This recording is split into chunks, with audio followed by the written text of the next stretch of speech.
जो असां पढ़ूं था अर्थमेटिक सीक्वेंस। हाणे अर्थमेटिक सीक्वेंस या इनखे अर्थमेटिक प्रोग्रेशन भी चइबो आहे। छा? प्रोग्रेशन, जंहिंखे शॉर्ट फॉर्म में एपी भी चइबो आहे। हाणे मिसाल जे तौर ते असां वटि हिकु टर्म पहिरियों ए आहे। अगरि असां हिकिड़ो फिक्स नंबर खणूं जंहिं नालो रखूं था डी, उहो हिन में एड कयूं त हीउ थींदो ए प्लस डी। वरी असां हिन में वरी ॿियो डी एड कयूं त हीउ थींदो ए प्लस 2d। वरी हिन में डी एड कयूं ए प्लस 3d। अहिड़े तरीक़े सां वरी एड कयूं ए प्लस 4d त हीउ हलियो हलंदो हीउ थींदो ए प्लस छा थींदो एन माइनस 1d। हाणे इहा असांजी अर्थमेटिक सीक्वेंस आहे। ॾिसो त कॉमन डिफरेंस हिन में सेम आहे। कॉमन डिफरेंस हिन में जेको ए आहे इनखे छा चइबो? फर्स्ट टर्म चइबो। जेको डी आहे इनखे कॉमन डिफरेंस चइबो।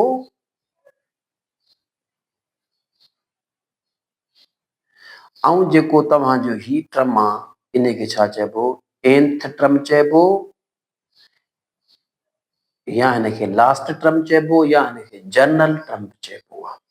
हाणे ॾिसो थोरो हिनखे डिस्कस था कयूं। मिसाल असां वटि हिकु सीक्वेंस आहे 2 आहे, वरी 5 आहे, ठीकु आहे। हाणे 2 में छा जोड़? असां 3 जोड़ कयो आहे, वरी हिन में 8 थींदो, वरी 8 में 3 जोड़ कंदासीं 11 थींदो। त हीअ जेका सीक्वेंस आहे that is called arithmetic sequence. या ठीकु। हाणे हिन में सफ़ा आसान आहे, ठीकु आहे। हिन जनरल फॉर्म तव्हांखे अची हुजे कि ज़ाहिर था कयूं असां ए एन खां for example a plus N minus 1 into D.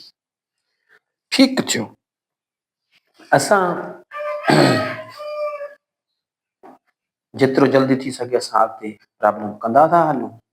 मिसाल सुवाल आहे ही 2 5 8 11। मिसाल केरु पुछे त बाबा ही जेको असांजी सीक्वेंस आहे इन जो 10हों टर्म मालूम कयो। हाणे 10हों टर्म पे सभ खां पहिरियों सीक्वेंस आइडेंटिफाई कबी त कहिड़े क़िस्म जी आहे। भाई ये अर्थमेटिक सीक्वेंस आहे। 10हों टर्म माना ए 10 खपे। ए 10 खपे माना हिते एन जी जॻह ते 10 रखंदासीं, ही थींदो ए प्लस 10 मां हिकु वियो, ही थियो 9d। ठीकु आहे। हिन में ए घणो आहे? ए मिलियल आहे उहो 2 आहे। 9 डी घणी आहे? 3 आहे, छो त हिन जो डिफरेंस घणो आहे? 3 आहे। त 3 आहे त 3 आहे 27 हो 2 29। अब 10हों टर्म 29 हूंदो। 10हों टर्म छा हूंदो? 29 हूंदो। हिकिड़ो सुवाल ईअं अची सघे थो। वरी सुवाल ईअं अची सघे थो त हिकु सीक्वेंस आहे। हाणे एग्जाम्पल था असां ठाहियूं, ठीकु आहे। हाणे एग्जाम्पल मां किताब मां ई थो खणां। हाणे एग्जाम्पल आहे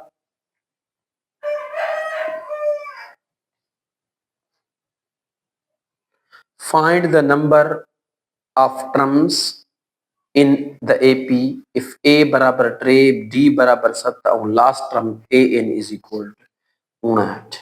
हाणे ॾिसो हिकु सीक्वेंस असांखे मालूम करणी आहे। कहिड़ी सीक्वेंस? इहा आहे त पहिरियों टर्म 3 मिलियल आहे, ॿियो टर्म A2 मिलियल ई न आहे, A3 मिलियल ई न आहे, A4 मिलियल ई न आहे, पर A जेका तव्हांजी एन आहे न, ठीकु आहे, उहा 59 आहे। ऐं कॉमन डिफरेंस जेको आहे उहो घणो आहे? उहो असांजो 7 आहे।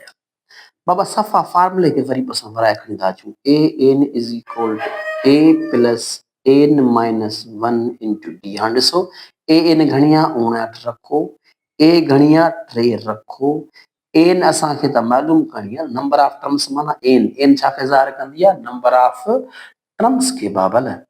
डी घणी आहे? 7। हे जेकर हल कंदासीं असां त ही अलॻि शइ, ही अलॻि शइ, त 3 खे भले हिन पासे खणी अचो, कट कयो ऐं ही छा कयो तव्हां? 7 इंटू एन माइनस 1। ही 59 मां जॾहिं 3 असां कट कंदासीं त जवाब छा ईंदो? 56 is equal to 7 n minus 1। हाणे 56 ॿिनि पासे 7 खां वंड था कयूं असां त छा मिलंदो असांखे? 8 7 56, ही थींदो एन माइनस 1 ऐं 1 मटाए वियो, ही थींदो 9 मां टोटल 9 टर्म हूंदा। ठीक है, 9 टर्म तो ही 59 अची वेंदो automatically.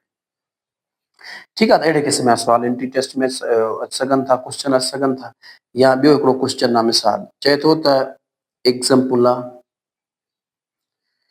If an-2 is equal to 4n-13, find the nth term. ये शइ मिलियल आहे। हाणे nth टर्म माना हिते n हुजणु खपे। हिते n रखण जे लाइ असांखे छा करणो पवंदो, ॿ जोड़ करणो पवंदो। छा कंदासीं, an-2 हिते 2 एड कंदासीं, त माना जॾहिं हिते असां 2 एड कंदासीं त अंदरि n जे जॻह ते बि 2 एड कंदासीं ॿिन्हिनि पासे। त ही छा थींदो, कैंसिल थी वेंदो। an इज़ इक्वल टू ही थियो 4n प्लस ॿिचोक 8 माइनस 13, ही थियो 4n माइनस 5। इहो तव्हांजो छा हूंदो, nth टर्म हूंदो। हाणे बाक़ी जे क्वेश्चन आहिनि असांजा, हिन में असां जॾहिं एमसीक्यूज़ कंदासीं त उन ते बि डिटेल कंदासीं। त अहिड़े क़िस्म जा असां जेकॾहिं सुवाल अचनि, इनखे चवंदासीं असां अर्थमेटिक सीक्वेंस जा क्वेश्चन।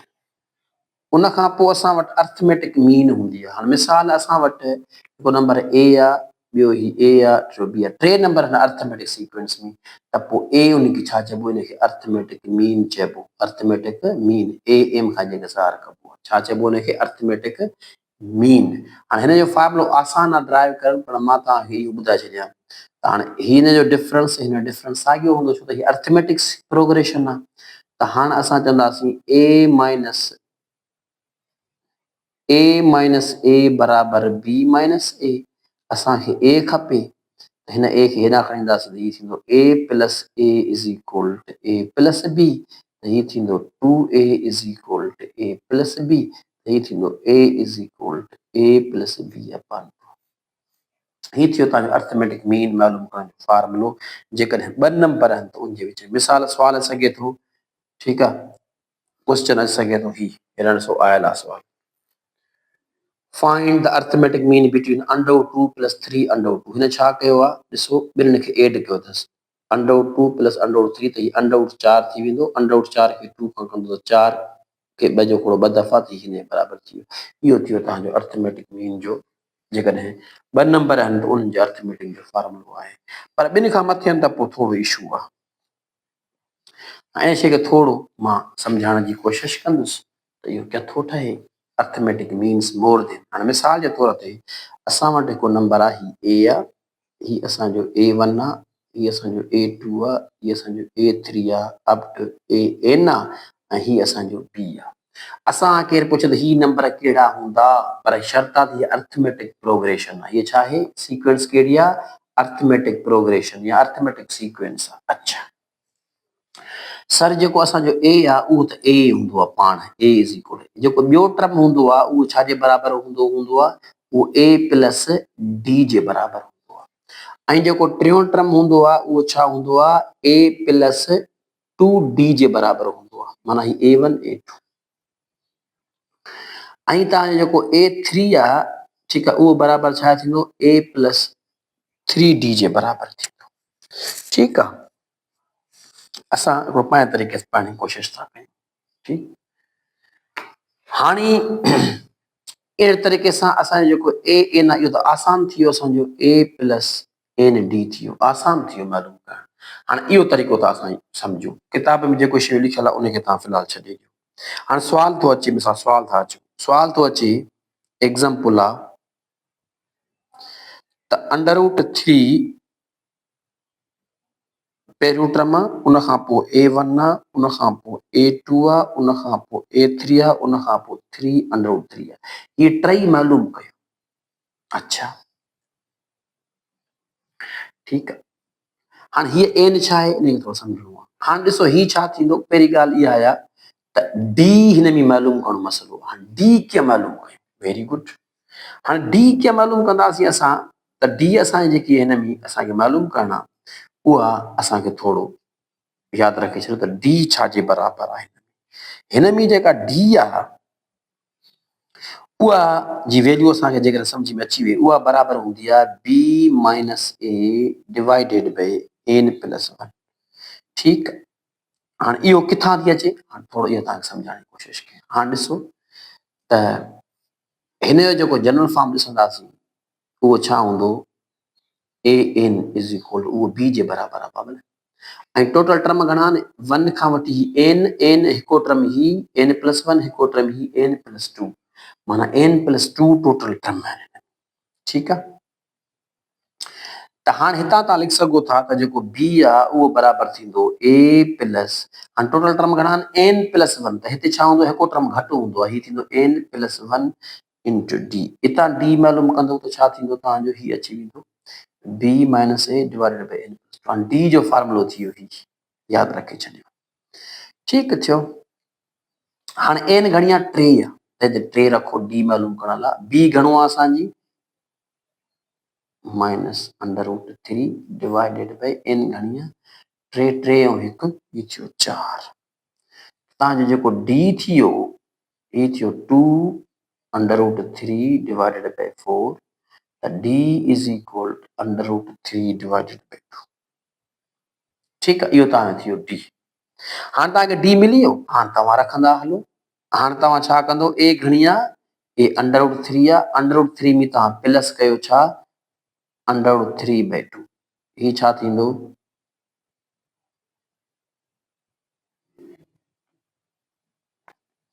जॾहिं तव्हां ही रखंदव त ही छा थी वेंदो, इहो डी जो वैल्यू अची वेंदो, इनखे हल कंदो इहो थींदो 3 अंडर रूट 3 बाई 2, इहो तव्हांजो थियो A1 मिली वियो।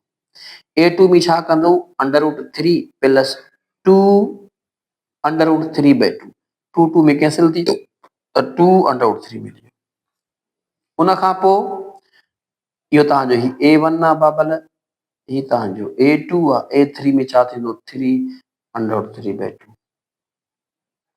ओहो या त ही छा थींदो, ही जेको जवाबु ईंदो 5 अंडर रूट 3 बाई 2, इहो तव्हांजो A3 थी वियो। त तव्हांखे टई मीन्स मिली विया। उन खां पोइ तव्हांजा सुवाल ॿिया खोड़ अची सघनि था, पर एमसीक्यूज़ असां मां तव्हांखे वरी ॿुधायां थो त असां एमसीक्यू जेके कंदासीं उहे बैदि में कंदासीं, डिटेल में एक्सरसाइज प्रॉब्लम जेके कंदासीं असां हिन जा अर्थमेटिक सीक्वेंस अलॻि एग्ज़ाम्पल, हीअ असां जस्ट हिकिड़ो थ्योरी पिया पढ़ूं अञा, इहा थ्योरी आहे। उन खां पोइ हूंदी आहे अर्थमेटिक सीरीज़। अर्थमेटिक सीरीज़ छा हूंदो आहे त ही जेके असांजा आहिनि ए प्लस डी असां कया, ए प्लस 2d कया ऐं ए प्लस 3d कया, ही जेका असांजा ए प्लस एन माइनस 1d आहे, ही अर्थमेटिक सीक्वेंस हुई बाबा। हिन में खे जेकर पाण में एड कयूं उनजो नालो असां एस था ॾियूं, इहो थींदो A plus D, A plus 2d, A plus 3d, A plus N minus 1d, ही अर्थमेटिक सीक्वेंस सीरीज आहे। Sum of the terms of arithmetic sequence is called arithmetic series. हाणे ही फॉर्मूलो ड्राइव करणु को ॾुखियो कोन्हे, पर मां ड्राइव नथो कयां, मां ड्राइव लिखां थो, जेको बराबरि हूंदो आहे n बाई 2 2a n minus 1d। Drive करे सघूं था असां, छो त कोचिंग कान्हे, इन करे मां ड्राइव नथो कयां, इंट्री टेस्ट आहे, ड्राइव करण जी का ज़रूरत कान्हे। हाणे ही फॉर्मूलो असां जॾहिं यूज़ कंदासीं आसान तरीक़े सां असां सम ऑफ करे सघूं था। मिसाल जे तौर ते असां खां केरु पुछे त बाबा 3 plus 8 plus 13 plus up to 13 terms जो सम जोड़ कयो, ही त 3 आहिनि, ॿिया 10 टर्म ॿिया अचनि त केतिरो जोड़ थींदो। त हाणे असां वटि फॉर्मूलो छा आहे, एस इज़ इक्वल एन घणी आहे 13 अपॉन 2, ए घणी आहे 3 2 इंटू 3, 13 मां हिकु कटो ऐं डी घणी आहे 5 आहे, कॉमन डिफरेंस। ठीकु आहे, हिन खे जॾहिं असां सिंप्लीफाई था कयूं त मुंहिंजा बाबल हिन जो जेको जवाबु ईंदो उहो ईंदो 429। ठीकु, हाणे हिन में हिकिड़ी डिस्कशन था कयूं हिन ते। हाँ ॾिसजो ॿ शयूं, मिसाल मां चवां 1 +3 +5 +7 +9 +11 8 नंबर जो सम आहे। ठीकु आहे, हिते जेको लास्ट टर्म आहे उहो मालूम कयो जेकर चए थो त मालूम करे सघूं था असां। ठीकु आहे, पर असां फ़िलहाल था चऊं त हिन जो सम असांखे मालूम करणो आहे छाजे बराबरि अर्थमेटिक सीरीज़। पहिरीं ॻाल्हि इहा त हिनखे जेकर हीअं लिखां 1, 3, 5, 7, 9, 11 जनरल टर्म मालूम करणु आसान आहे। हाणे मां फ़िलहाल मालूम कयां थो, पोइ तव्हांखे शॉर्ट ट्रिक बि ॾसियां थो। हाणे ॾिसो त AN जो फॉर्मूलो हूंदो आहे A + N - 1 D arithmetic sequence. Arithmetic sequence सां ॿिनि जो डिफरेंस आहे त AN = A1 आहे, N असांखे पई हुजे, D घणी आहे, इहा 2 आहे। हल कंदव त हीउ थींदो तव्हांजो 1 + 2n - 2 त हीउ थियो तव्हांजो 2n - 1 बराबरि। त हक़ीक़त में हिते छा आहे 2n - 1 आहे। इहा शइ ते मां ॿुधाइणु चाहियां। हाणे असांखे हिन सम करणो, थोरो नोट कयो 1 = 1। अच्छा, 1 + 2 1 + 3 = 4। ओके, माना ॿिनि टर्मनि जो जोड़ 4, टिनि टर्मनि जो जोड़ कंदव 1 + 3 + 5 घणो थींदो 1 + 3 + 5 = 9। वरी 1 + 3 + 5 + 7 कंदव 16। 1 + 3 + 5 + 7 + 9 कंदव 25। हितां तव्हांखे हिकिड़ो आइडिया न पियो मिले, ही 1 छा आहे हक़ीक़त में 1 जो स्क्वायर आहे, 4 छा हक़ीक़त में 2 जो स्क्वायर आहे, 9 छा हक़ीक़त में 3 जो स्क्वायर आहे, 16 छा आहे 4 जो स्क्वायर, ही छा आहे 5 जो। असांखे सीक्वेंस बि मिले त छो न चऊं त जॾहिं बि असांजे आड नंबर हुजनि उन्हनि जो सम असां केरु पुछे त जेके नंबर ऑफ टर्म्स आहिनि उन्हनि खे तव्हां स्क्वायर करे छॾियो। नंबर ऑफ टर्म्स जेके आहिनि केतिरा बि हुजनि, मिसाल 5 आहिनि, 10 आहिनि, 20 आहिनि, तव्हां 20 स्क्वायर करे छॾियो। ऐं फार्मूले मुताबिक़ इहो फार्मूलो ठहंदो कीअं, S = n/2 A घणी आहे 1। हलो ठीकु आहे, ईअं लिखां S = n/2 2A n - 1 × D। हाणे n घणी आहे असांजी, n असांखे पई हुजे, 2 हिते पियो हुजे, 2 1 छो जो 1 आहे, n तव्हांजी असांखे मालूम न आहे घणी फ़िलहाल। D असांजी छा आहे, D असांजी 2 आहे। हल कयोसि, हीउ थियो तव्हांजो n/2, हीउ थियो 2 + 2n - 2, 2 2 में कैंसिल थी वियो, हीउ थियो n/2 × 2n, हीउ कैंसिल थी विया। हक़ीक़त में छा थियो n स्क्वायर अची वियो। फार्मूले मुताबिक़ असां ड्राइव करे सघूं था, पर असांखे पैटर्न मां मिलियो त हक़ीक़त में हीउ जेको सॼो फार्मूलो आहे 1 + 3 + 5 up to 2n - 1 this = n square. हाणे हीउ बि तरीक़ो आहे ऐं हीउ बि असांजो तरीक़ो आहे।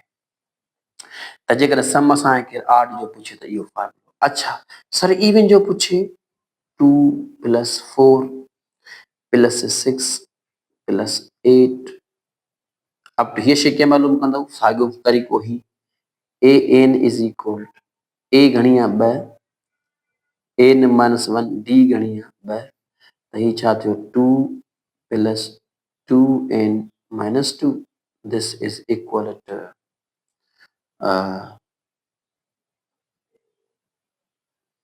2n - 2 ही थिया कैंसिल थी,